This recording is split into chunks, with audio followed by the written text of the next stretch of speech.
Berikutnya, Bu, Ibu kelas lainnya. Nah, bagaimana membantu murid Bapak Ibu masih terkait ini ya, terkait dengan yang pertama, kedua, yang ketiga, keempat. Nah, Bapak Ibu, ini yang harus dipikirkan pertanyaannya oleh Bapak Ibu. Bagaimana sih membantu murid Bapak Ibu itu untuk mencapai titik optimalnya? Kemudian bagaimana dampaknya pada para murid? Tadi kita tahu murid kita berbeda-beda, murid kita beragam. Nah, ini sebenarnya adalah fokus atau esensi dari kurikulum Merdeka. Saya bilang kemarin, ngapain kurikulumnya ganti kalau ngajarnya tetap sama. Kurikulum 76 gitu, kurikulum 13 gitu, kurikulum Merdeka ngajarnya gitu.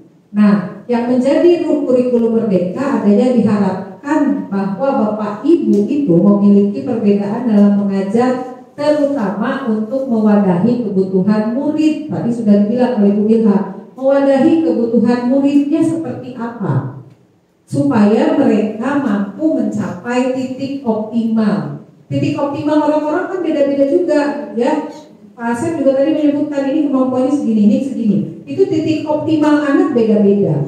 Makanya tidak harus dipaksakan juga. Makanya kenapa tidak boleh ada tidak naik? Sebenarnya karena titik optimal masing-masing orang itu beda. Seperti saya misalnya, saya tidak bisa matematika, misalnya bahasa.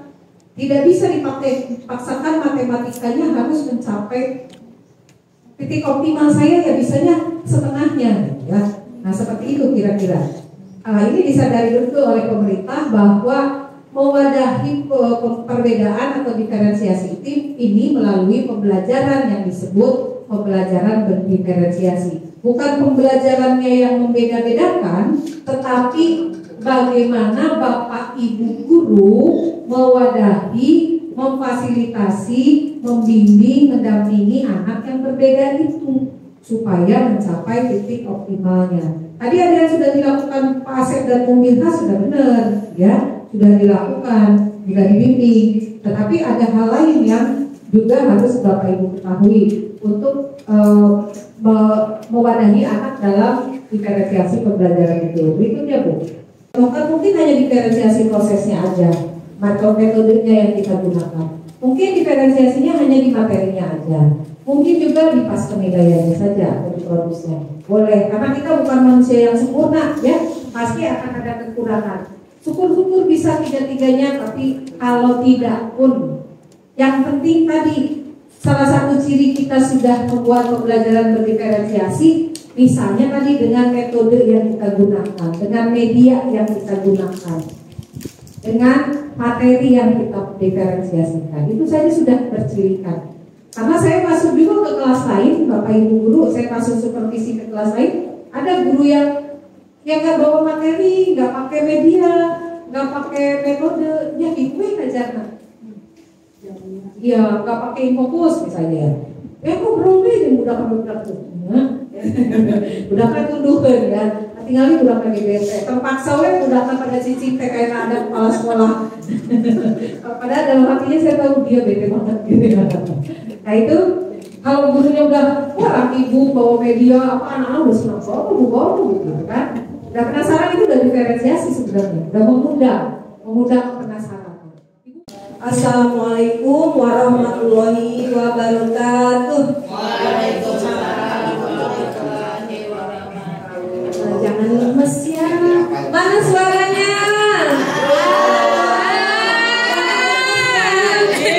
Siang ya. Kalau jam-jam segini bisa ngantuk ya. Apalagi Pram. Tepuk semangat. Ya, tepuk semangat.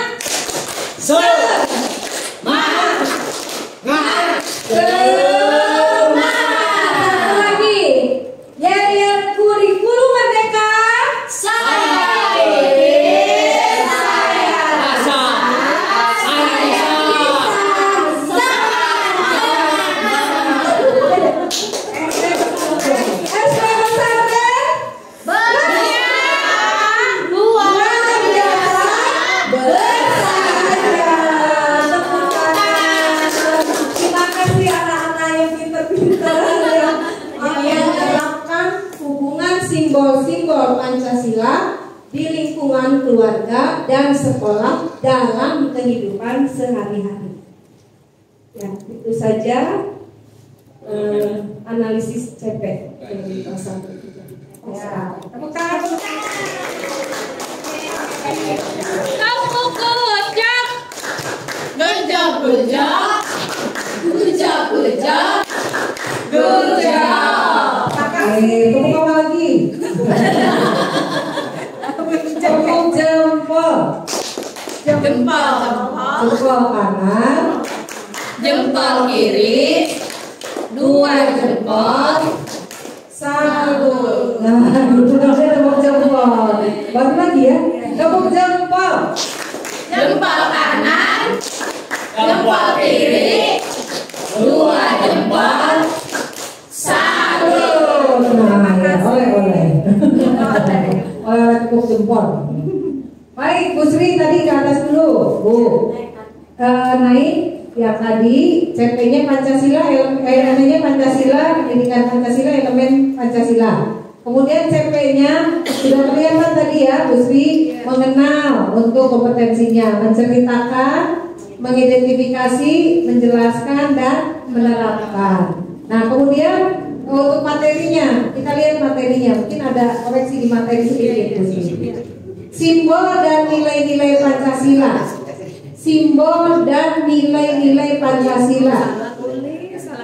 Nah, ini simbol dan nilai-nilai Pancasila. Nah, kemudian yang atas lagi lihat ininya, menerapkan simbol dan sila, menjelaskan hubungan simbol dan sila-sila. Berarti hubungan simbol dan sila-sila Pancasila. Menjelaskan hubungan simbol. Itu satu frase. Menerapkan itu, materi berikutnya menerapkan nilai Pancasila. Berarti contoh. Menerapkan contoh. Nah, nilainya ke bawah. Nomor 3. Ada 3 lagi.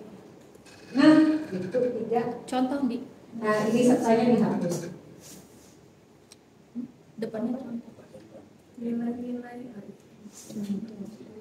Betul, itu nilai-nilai Pancasila di lingkungan luar. Jadi ini kan yang atas itu simbol, menjelaskan simbol, yang makanya simbol itu kan kayak bintang, rantai, pohon beringin gitu ya, dengan nilai-nilai Pancasila. Kenapa bintang, kenapa beringin dan sebagainya. Kemudian hubungan simbol dengan sila, hubungannya seperti apa?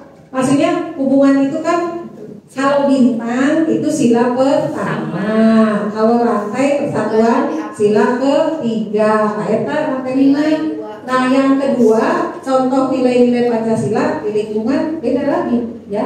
Berarti nanti di tujuan pembelajarannya ada perubahan ya. Ya tadi ini bukan simbol dan nilai sila-sila, tapi nilai-nilai yang belum masuk ini. Yang ini harusnya nilai-nilai ya. Yang ini baru simbol sila yang menerapkan ini nomor 5 berarti. Ada menjelaskan hubungan dulu, ada menerapkan nilai. Tapi gak apa-apa ya Bu Sri ya. Tepuk tangan untuk Bu Sri yang sudah sangat baik. Ya, sebelum kurikulum Pak. Saya bisa. SD pesantren Bisa luar biasa bersahaja. tepuk tangan. Tepuk salut. Jempol kanan, jempol kiri, 2 jempol, salut. Jempol, tepuk salut Pak. Salut.